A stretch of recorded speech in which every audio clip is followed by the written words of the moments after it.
ॐ भूर्भुवः स्वः तत्सवितुर्वरेण्यं भर्गो देवस्य धीमहि धियो यो नः प्रचोदयात्।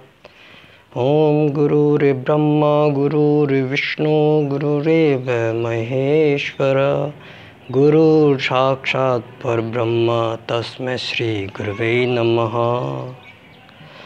परम पूज्य गुरुदेव परम वंदनीय माता जी की सूक्ष्म उपस्थिति में सभी विश्व के वासियों को प्रणाम करता हूँ।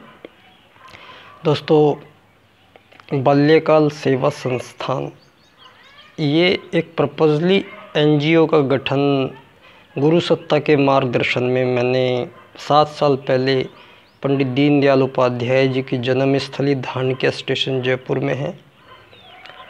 वहाँ मुझे 22 साल रहने का मौका मिला। सौभाग्य था मेरे 2 सौभाग्य रहे दोस्तों। बड़े जो जीवन में एक क्रांतिकारी उथल पुथल हुई जो जीवन में 2 विभूतियों का महामिलन यहाँ धरती पे हुआ दोस्तों। दोनों विभूतियाँ आगरा ज़िले के आसपास ही जन्मी थी। परम पूज्य गुरुदेव आमल खेड़ा में और दीनदयाल उपाध्याय जी धानक्या जयपुर में, लेकिन वो चंद्रभान नंगला गांव के थे, यूपी के मथुरा के। तो गुरुजी ने अखंड ज्योति जब शुरू की तो मथुरा में ही दीनदयाल उपाध्याय जी और गुरुजी की एक मुलाकात हुई। मुझे अब जाके पता लगा ये बात। तो इन दोनों महापुरुषों के बीच में जो तारतम्य बैठ रहा था वो मुझे समझ नहीं आ रहा था, तो अब समझ में आया दोस्तों। तो मैं पश्चिमी उत्तर प्रदेश के तोगाना बागपत ज़िले के गांव है मेरा जन्म वहाँ हुआ दोस्तों। और मुझे धानक्या जयपुर में 22-23 साल रहने का मौका मिला दोस्तों।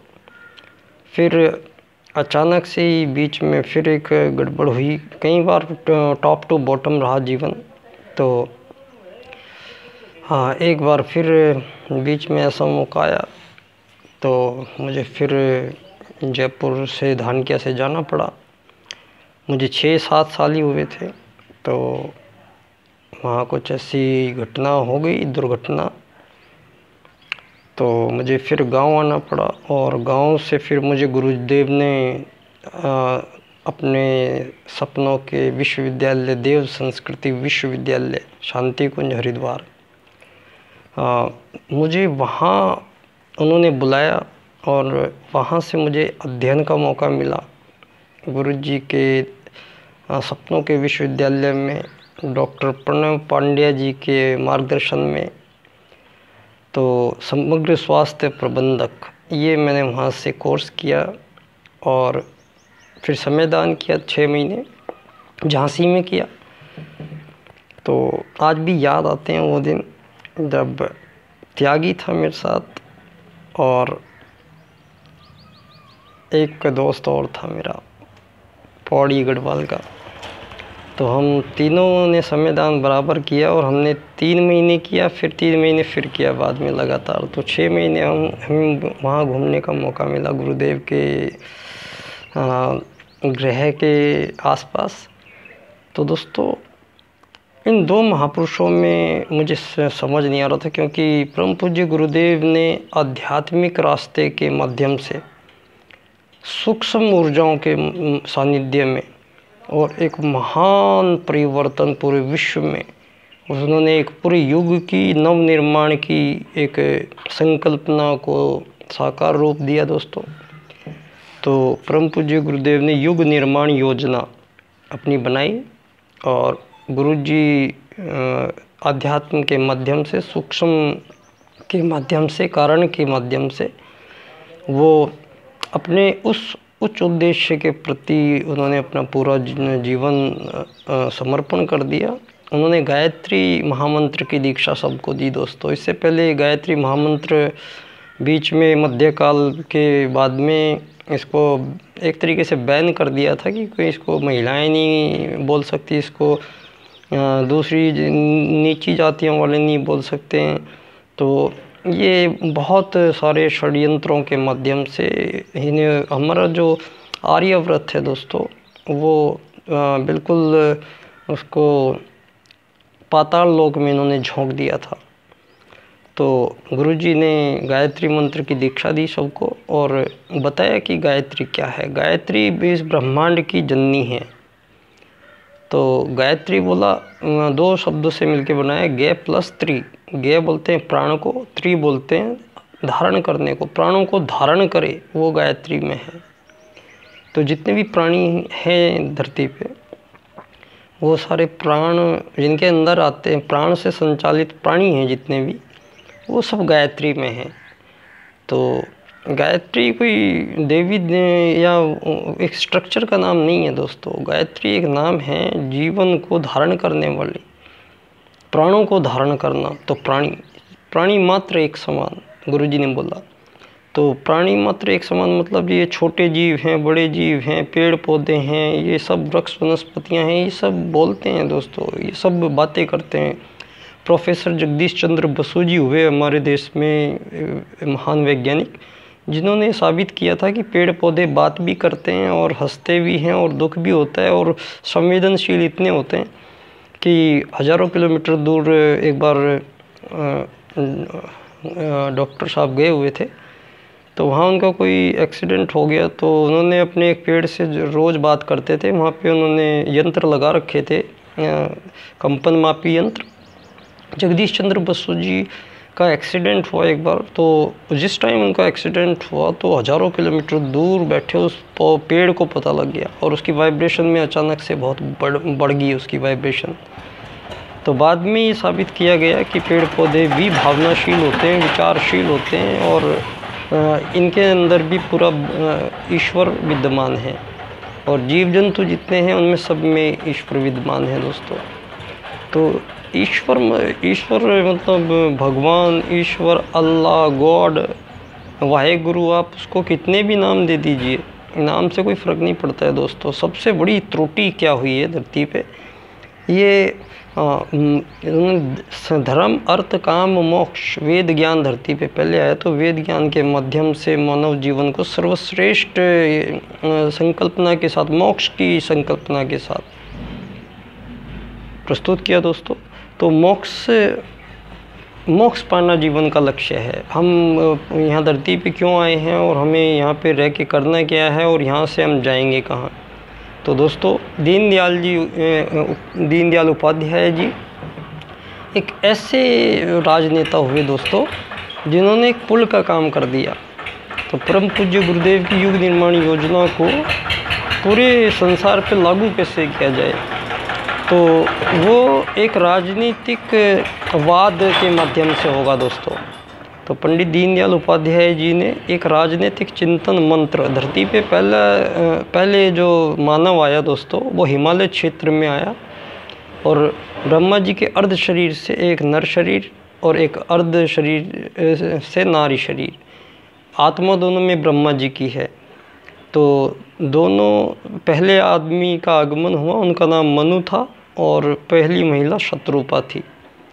तो यहाँ से मानव जीवन का विस्तार हुआ पूरे विश्व में और यहाँ सतयुग समाज दिया दोस्तों हमने। तो सतयुगी समाज में ना कोई मालिक था, ना कोई नौकर, ना कोई अमीर, ना कोई गरीब, ना कोई राजा, ना कोई प्रजा, ना कोई दंड देने वाला, ना कोई दांडिक। और उस टाइम एक आदमी की उम्र भी हज़ारों साल होती थी दोस्तों। तो सत, रज और तम में परिवर्तन के कारण सत का तत्व कम हुआ तो रज और तम जैसे ही बढ़े दोस्तों, तो यहाँ वेद ज्ञान का घोर उल्लंघन होने लग गया और वेद ज्ञान में इतनी त्रुटियां निकाल के आज धर्म के अधर्म हो गया, अर्थ का अनर्थ हो गया, काम का भोग हो गया और मोक्ष को कोई मानता नहीं। तो जीवन का मकसद था मोक्ष प्राप्ति दोस्तों। मोक्ष प्राप्ति मतलब मरने को मोक्ष नहीं कहते हैं। मृत्यु हमें हर बार आती है लेकिन मोक्ष नहीं मिलता है। मोक्ष मिलेगा आत्मा का परमात्मा में लीन होने से। तो इसकी थ्योरी राजनीतिक दर्शन दोस्तों, पहला धरती पे मनुवाद, मनु को ही पहला राजा बनाया गया और उन्होंने पहला राजनीतिक चिंतन मंत्र मनुवाद दुनिया के सामने पेश किया। तो उसमें धर्म, अर्थ, काम, मोक्ष, ब्रह्मचर्य, गृहस्थ, वानप्रस्थ, संन्यास, योग में जीवन की संकल्पना थी दोस्तों। यम, नियम, आसन, प्राणायाम, प्रत्याहार, धारणा, ध्यान, समाधि, समाधि मतलब मोक्ष। तो जीवन में यहाँ हम लोग आए, फिर मानवीय त्रुटियाँ हैं दोस्तों जितनी भी हुई हैं।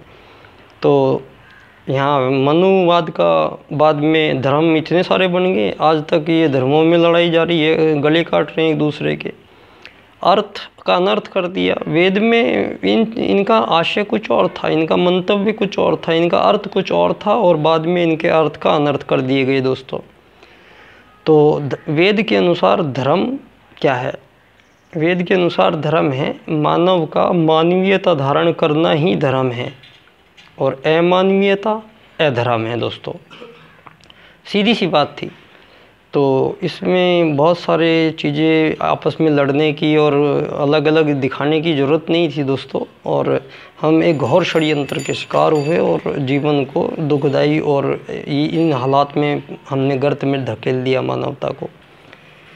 तो दोस्तों अर्थ का मतलब वेद में था कि मानव धरती पे जाएगा तो वहाँ उसको कुछ समस्याएं आएंगी, अगर कुछ परेशानियाँ आएंगी तो सारे मानव एक दूसरे की मदद करके और उस समस्या का निराकरण कीजिए। समस्या का निराकरण कीजिए तो अर्थ कहलाया, अर्थ कीजिए। तो अर्थ का अनर्थ कर दिया आपने। ये समस्याओं को सुलझाने के चक्कर में आपने एक ऐसी समस्या को जन्म दे दिया जो अंतहीन है, जिसका कोई अंत ही नहीं है। आपने ये एक मालिक, नौकर, एक अमीर और एक गरीब, ये परिभाषाएं गढ़ के इंसान को और ऐसे सांचे में ढाला आपने कि मानव त्राही त्राही कर उठा है। और मतलब जितनी इसके अंदर मतलब एक राक्षसी तत्व होते हैं, जितना हो सकता था चरम बिंदु पे हैं दोस्तों, जहाँ सारी दुनिया में बट गई है दुनिया। अमीर लोग, गरीब लोग, मालिक लोग, नौकर लोग, और शोषण, हत्याएं, प्रताड़नाएं और आदमी का आदमी से दुश्मनी। क्यों ही? आज़ाद होने के लिए।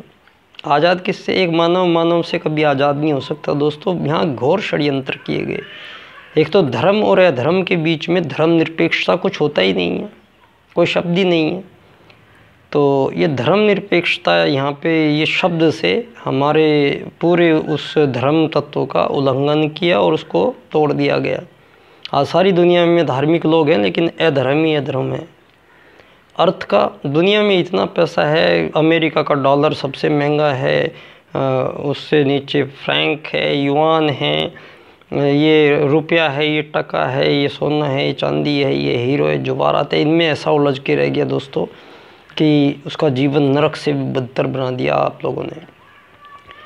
काम का भोग बना दिया। जो मैंने चर्चाएं की थी कि सुप्रीम कोर्ट ने क्या क्या निर्णय दिए हैं पिछले 4 साल में कि कोई भी भाई बहन आपस में विवाह कर सकते हैं अपना धर्म बदल के। तो ये धर्म क्या होता है और भाई बहन का विवाह आप कराओगे भारत में यहाँ पे सुप्रीम कोर्ट के माध्यम से।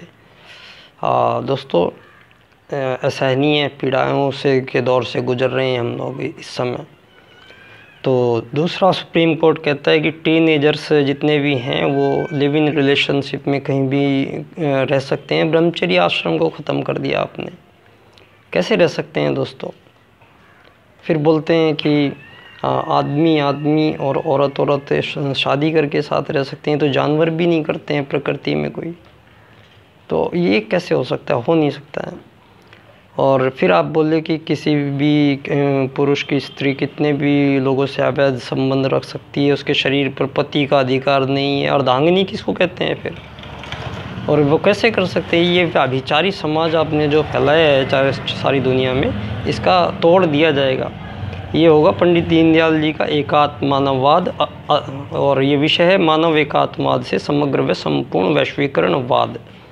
आत्मवत् सर्वभूतेषु वासुदेव कुटुंबकम का मिलान है। विश्व में एक नया परिवर्तन होगा दोस्तों। बहुत बहुत धन्यवाद। बाल्यकाल सेवा संस्थान और एकात्म मानववाद विचार क्रांति संघ तुगाना बागपत की ओर से।